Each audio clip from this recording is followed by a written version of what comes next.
पर अपने विचार लेकर प्रस्तुत हूँ। पुस्तक के महत्व पर अपने विचार लेकर प्रस्तुत हूँ। अंदाज होगा मेरा निराला, आप सभी को नमन करता हूँ, मैं ब्रिजलाल हूँ। मेरा विषय है पुस्तक पढ़ने के लाभ। आज के इस सोशल मीडिया के दौर में जब हम पुस्तक पढ़ने के लाभ के विषय पर बातचीत करते हैं तो हमें यह सोचने की आवश्यकता है कि यह विषय दिया क्यों गया है। यह विषय इसलिए दिया गया है कि आज के समय में हम पुस्तकों से विमुख होते जा रहे हैं और इन्हीं पंक्तियों से मैं पुस्तकों के विचारों को स्पष्ट करना चाहूंगा कि भव में नव वैभव व्याप्त कराने आया, नर नारी में ईश्वरता प्राप्त कराने आया। गौर कीजिएगा, ये पुस्तकें कह रही हैं कि भव में नव वैभव व्याप्त कराने आया, नर नारी में ईश्वरता प्राप्त कराने आया। संदेश में स्वर्ग का नहीं, संदेश में स्वर्ग का नहीं, अपितु पुस्तकों के लाभ का लाया, पुस्तकों के महत्व का लाया। तो आज के इस सोशल मीडिया के दौर में सूचनाओं का हमारे पास अंबार पड़ा हुआ है। आज एक क्लिक के माध्यम से दुनिया के डोनाल्ड ट्रंप से लेकर बंगाल के ममता बनर्जी तक की खबरें हवा में दौड़ रही हैं और इन खबरों को अगर हमें निष्पक्षता से जांचना है तो हमें पुस्तकों का सहारा लेना पड़ेगा।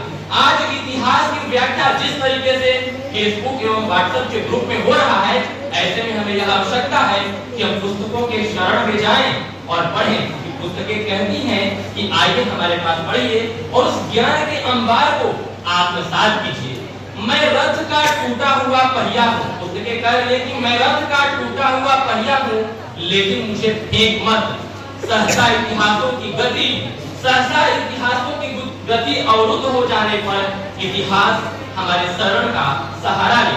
तो ऐसे में पुस्तकों के लाभ पर, चाहे वह सामाजिक दृष्टिकोण से, आर्थिक दृष्टिकोण से, सांस्कृतिक दृष्टिकोण से एवं नैतिक एवं ऐतिहासिक दृष्टिकोण से, यह आवश्यक है कि हम पुस्तकों के लाभ पर न सिर्फ दृष्टिपात करें, अपितु पुस्तकों के जितने भी उनके आयाम हैं, उन आयामों को पढ़ने का प्रयास करें। आज हम देखते हैं कि महात्मा गांधी के बारे में, भगत सिंह के बारे में अनेक ऐसी खबरें प्रचारित प्रसारित होती हैं जिसमें पुस्तकों के लाभ को जानना आवश्यक है।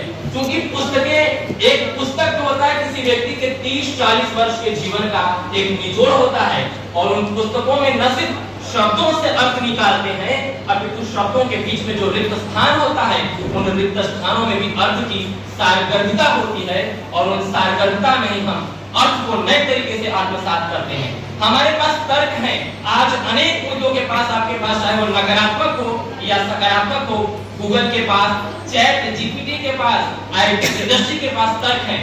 लेकिन अगर आपको संवेदनशील बनना है, आपको विवेकवान बनना है, तो हमें तर्कशीलता के साथ संवेदनशीलता के आयाम को पकड़ना होगा और इसके लिए पुस्तकें आवश्यक है। संसार के अनेक विद्वानों पर अनेक तरीके से पुस्तकें लिखी जा रही हैं और पुस्तकों में यह भी देखना है कि यह किस विचारधारा से प्रेरित है। क्योंकि जब हम विचार केवल जानते हैं तब विचार सही होता है, लेकिन जब उसकी धारा में बह जाते हैं तो यह हमारे लिए हानिकारक होता है। और अंत में इन्हीं चंद शब्दों के साथ अपनी वाणी को विराम देना चाहूंगा कि पुस्तकें समाज का प्रवाह है, पुस्तकें समाज का प्रवाह है, पुस्तकें हैं ज्ञान का संवाह और मातृभाषा के साथ साथ अन्य भाषाओं के समाहार में ही है पुस्तकों का संवाह। बहुत बहुत धन्यवाद।